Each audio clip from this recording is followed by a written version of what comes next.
بسم اللہ الرحمن الرحیم۔ اس سے پہلے والے کوشچن میں ہم نے دیکھا ہے کہ کوئی جو اسٹیٹمنٹ ہے،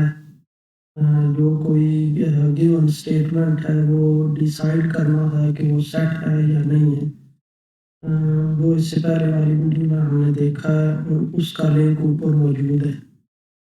آج کے سیٹ میں ہم دیکھیں گے کہ کوئی جو ایلیمنٹ ہے یا کوئی اسٹیٹمنٹ دی ہوئی ہے وہ ٹرو ہے یا فالس ہے، یا کوئی ایلیمنٹ ڈیسائیڈ کرنا ہے کہ یہ ایلیمنٹ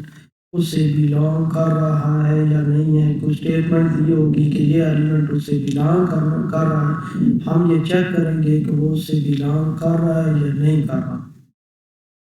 کوشچن نمبر 2 میں یہ اے سیٹ ہے جس کے ایلیمنٹس ہیں اے ای آئی او یو، اور بی سیٹ ہے جس کے ایلیمنٹس ہیں اے بی سی اپ ٹو سو آن، اس کو کہتے ہیں اپ ٹو سو آن، اور یہ زیڈ تک ہے۔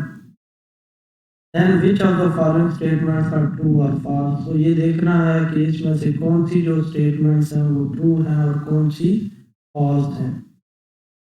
پہلی اسٹیٹمنٹ ہے کہ اے، اب اس کو کیا پڑھتے ہیں، اے belongs to اے یا اے is a member of the set A, یعنی کہ یہ اسٹیٹمنٹ یہ کہہ رہی ہے کہ اے جو ہے، جو اسمال اے ہے،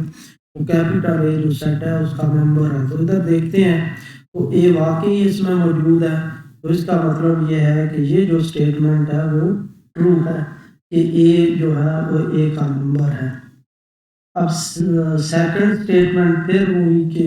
یہ اوپر کوشچن میں لکھا ہوا ہے، باقی سارے اس کے پارٹس ہیں کہ B is belongs to A یا B is a member of the set A, یعنی یہ اسٹیٹمنٹ یہ کہہ رہی ہے کہ بی اے سیٹ کا ممبر ہے،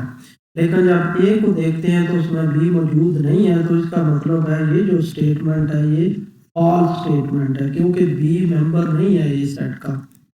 اب پھر اسی طرح تھرڈ میں جی کہ لکھا ہوا ہے کہ D is not an element of the set A, یعنی ڈی اے کا ممبر نہیں ہے۔ تو ادھر دیکھتے ہیں کہ ڈی اے کا ممبر نہیں ہے، دیکھتے ہیں تو واقعی یہ یہاں سے دیکھ کے پتہ چلتا ہے کہ ڈی جو ہے وہ اے کا ممبر نہیں ہے، تو اس کا مطلب ہے کہ یہ جو اسٹیٹمنٹ ہے یہ صحیح ہے کہ ڈی اے کا ممبر نہیں ہے۔ اب اس کے بعد پھر سی does not belong to B، یا C is not the member of the B، یعنی وہ یہ کہہ رہا ہے کہ سی بی سیٹ کا ممبر نہیں ہے، لیکن جب بی سیٹ کو دیکھتے ہیں تو اے سے زیڈ تک سارے ہی اس کے ممبر ہیں، تو سی بھی اس کا ممبر ہے۔ تو یہ جو لکھا ہوا ہے کہ سی بی سیٹ کا ممبر نہیں ہے، یہ کیا ہے، یہ فالس اسٹیٹمنٹ ہے، کیونکہ سی جو ہے وہ بی کا ممبر ہے۔ اب اسی طرح آگے کیا ہے، آئی belongs to بی، یہ آئی جو ہے وہ بی کا ممبر ہے، تو یہ ٹرو اسٹیٹمنٹ ہے، کیونکہ بی کے جو ایلیمنٹس ہیں وہ اے سے لے کے جی تک سارے ایلیمنٹس ہیں، تو آئی بھی ان میں سے ایک ایلیمنٹ ہے، تو یہ اسٹیٹمنٹ ہمارے پاس یہ ٹرو اسٹیٹمنٹ ہے کہ آئی جو ہے وہ بی کا ایلیمنٹ ہے۔ اب آگے ہے جی آئی belongs to اے، کہ آئی جو ہے آئی belongs to اے یا آئی دا ممبر آف دا سیٹ اے، کہ آئی جو ہے وہ اے سیٹ میں سے ہے۔ تو دیکھتے ہیں ادھر اگر آپ دیکھیں تو آئی واقعی اے سیٹ میں ہے، تو آئی اے سے بلانگ کر رہا ہے، تو اس کا مطلب ہے یہ جو اسٹیٹمنٹ ہے یہ ٹرو اسٹیٹمنٹ ہے۔ اسی طرح اب دیکھیں تو آگے جو ہے ایف belongs to اے یا F is a member of the set A, یعنی کہ یہ اسٹیٹمنٹ کہہ رہی ہے کہ ایف جو ہے وہ اے سیٹ کا ممبر ہے، تو اے میں دیکھیں تو ایف کے ہی موجود نہیں ہے، تو اس کا مطلب ہے یہ جو اسٹیٹمنٹ ہے یہ فالس اسٹیٹمنٹ ہے، کیونکہ ایف اے کا ممبر نہیں ہے۔ اب وی belongs to اے، کہ وی belongs to اے، اس کو کیا پڑھتے ہیں، belongs to یا وی is a member of the set اے، تو وی جو ہے وہ اے سیٹ کا ممبر نہیں ہے، لیکن ادھر کیا ہے کہ وی ممبر ہے اے سیٹ کا، تو اس کا مطلب ہے یہ جو اسٹیٹمنٹ ہے یہ فالس اسٹیٹمنٹ ہے، کیونکہ وی اے کا ممبر نہیں ہے۔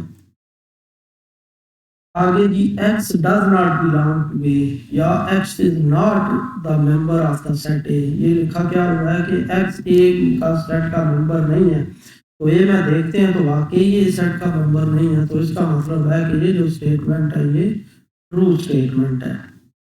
آگے جی زیڈ belongs to B کہ Z جو ہے وہ B سیٹ سے بلانگ کر رہا ہے، یعنی یا Z B سیٹ کا ممبر ہے، تو یا B سیٹ کو دیکھتے ہیں تو Z واقعی اس میں موجود ہے، تو اس کا مطلب یہ ہے کہ Z ہمارے پاس B میں موجود ہے، تو یہ اسٹیٹمنٹ ٹرو ہو گئی کہ واقعی B جو ہے Z کا Z جو ہے وہ B سیٹ کا ممبر ہے۔ آگے ہے M does not belong to B کہ M یا M is not member of the set B کہ یہاں یہ اسٹیٹمنٹ ہے کہ M B سیٹ کا ممبر نہیں ہے، تو یہ اسٹیٹمنٹ فالس ہے۔ یہ فالس کیوں اسٹیٹمنٹ ہے؟ کیونکہ B سیٹ میں A سے D تک سارے ایلیمنٹ ہے، تو M بھی ان میں سے ایک ہے، تو یہ ادھر یہ اسٹیٹمنٹ یہ بتا رہی ہے کہ M جو ہے وہ B سیٹ کا ممبر نہیں ہے، تو یہ فالس اسٹیٹمنٹ ہے۔ کیوں؟ کیونکہ M B سیٹ کا ممبر ہے۔ اس کے بعد آگے ہے جی کہ A is the member of the set B or A belongs to B کہ A جو ہے وہ B سے بلانگ کرتا ہے، تو جب دیکھتے ہیں تو A واقعی B سے بلانگ کرتا ہے، تو اس کا مطلب یہ ہے کہ یہ اسٹیٹمنٹ ہمارے پاس یہ ٹرو اسٹیٹمنٹ ہے، کیوں؟ واقعی A B سیٹ کا ممبر ہے۔ تو اس طرح ہم نے دیکھ لیا اس کویسچن میں کہ کیسے کوئی اسٹیٹمنٹ ٹرو ہے یا فالس ہے، یعنی کوئی جو ایلیمنٹ ہے وہ کسی سیٹ کا ممبر ہے یا نہیں ہے، وہ ہم نے چیک کر لیا ہے اس میں، اور اس کی بیس پہ ہم یہ کہہ رہے ہیں کہ یہ اسٹیٹمنٹ کوئی بھی جو گیون اسٹیٹمنٹ ہے وہ ٹرو ہے یا فالس اسٹیٹمنٹ ہے۔